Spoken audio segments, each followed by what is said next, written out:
Hello everybody, I'm here to tell you, I think it's the end of the world. Something terrible is happening. Oh my God, you won't believe this. I'll tell you all about it on the other side.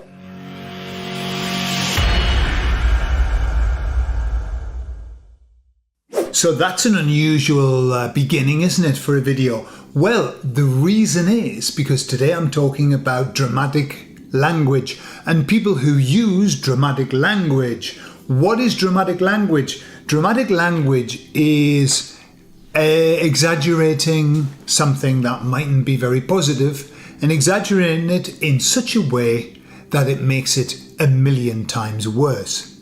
Dramatic language is not our friend. It's not your friend. Not everybody's dramatic, but there are people that are very dramatic. Okay, it's their style. However, what I have to say is that if you feel that you use dramatic language, then I would start to question that. I'm not talking about dramatically good language. Hey, why not? Exaggerate the dramatically good. But the dramatically negative can really harm you. Let me give you some examples. Lots of dramatic language start with the I am statement, okay? Sentences like, I'm depressed. Not mixed up. I'm depressed. Actually, I'm depressed for both of us. Okay, I'm deeply depressed. Now, that language doesn't help you at all, okay? I am depressed, and we've talked about this. When you put I am in front of something, that means you are not just experiencing depression, you are depression, and that's not a good place to be. So we've got to be careful about what we say that we are. A better way is to say, I notice that I'm feeling sad at the moment, or I'm feeling down, but I'm looking forward to getting over it. So it's a very different, it's called a reframe. It's a very different way of looking at something. So you're not identifying with depression, you're just saying, hey, I'm noticing it and I'm looking forward to getting over it. See, that's setting the mind, the direction that you want the mind to go in. I'm looking forward to getting over it. Okay, literally, over it. Over it, because depression's quite low, isn't it? You want to go over it. What about this one? This is another one I hear such a lot. My heart is broken. My heart is broken. My heart is broken. My heart is broken. My heart is broken. Now that's not true, because were it broken, you wouldn't be able to say the words. Okay, and now I know we're talking about the emotional heart, but that's an exaggeration. It's a dangerous exaggeration, right? Because how do you think? Remember, everything that we say, our mind is listening to, and it will create the reality that you keep giving it. So when you say my heart is broken, your mind has to go into places of what does it feel like to have a broken heart? And it's a metaphor, but it's not a good metaphor. Better would be, I'm feeling sad. I'm feeling disappointed. That wasn't what I expected. However, and this is a great word, however, I will get better. I'll get over this. I'll get through this. Right? It's ever so important, even if you catch yourself saying something dramatic, is then stick on the word however and then show your mind where you want to go. It's ever so important, okay? Other ones, this one. Oh my God, I just want to die. I want to die. I want to die. Do you? Do you really want to die? I don't think you do. I don't think you do. And so those words are not cheap words. Your mind is listening. Don't tell it that you want to die, because it might make it happen.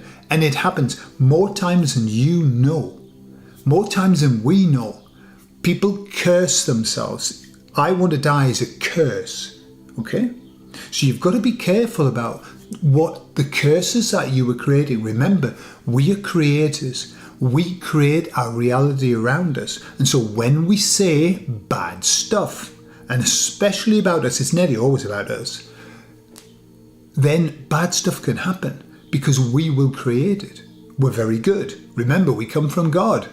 the ultimate creator, and so we're very good at it. We've got to be careful, and especially when there's a lot of emotion involved in that. You hear things like, "This is terrible." This is terrible. This is terrible!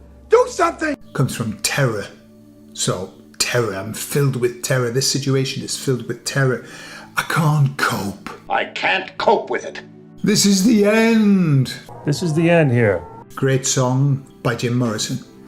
This is the end. The end of what? I mean, it could be construed as positive. This is the end of the bad time, and now the good times are coming. Okay, but I don't think that's what people have in mind when they say this is the end.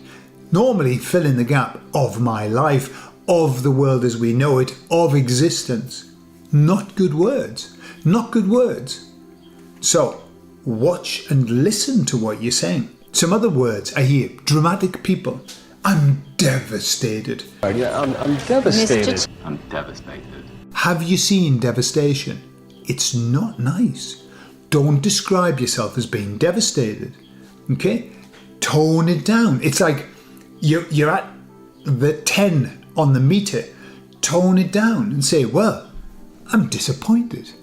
Okay, that's fine. I feel quite disappointed about that.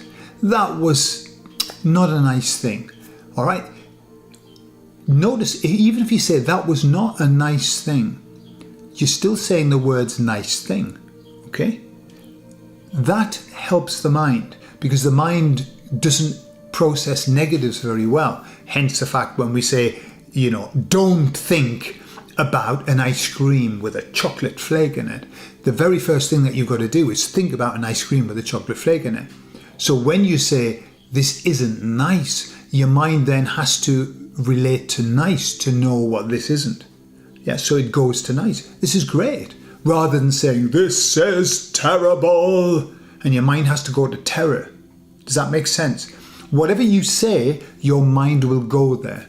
And so that's why you can qualify by saying, hey, but it's going to get better. Then your mind has to go to better. Okay? As the saying goes, you're only as good as your last result. The last thing that you say is what your mind's going to focus on. What about this one? I'm shattered. Okay, time to go. I need to sleep, I'm shattered. That has shattered me.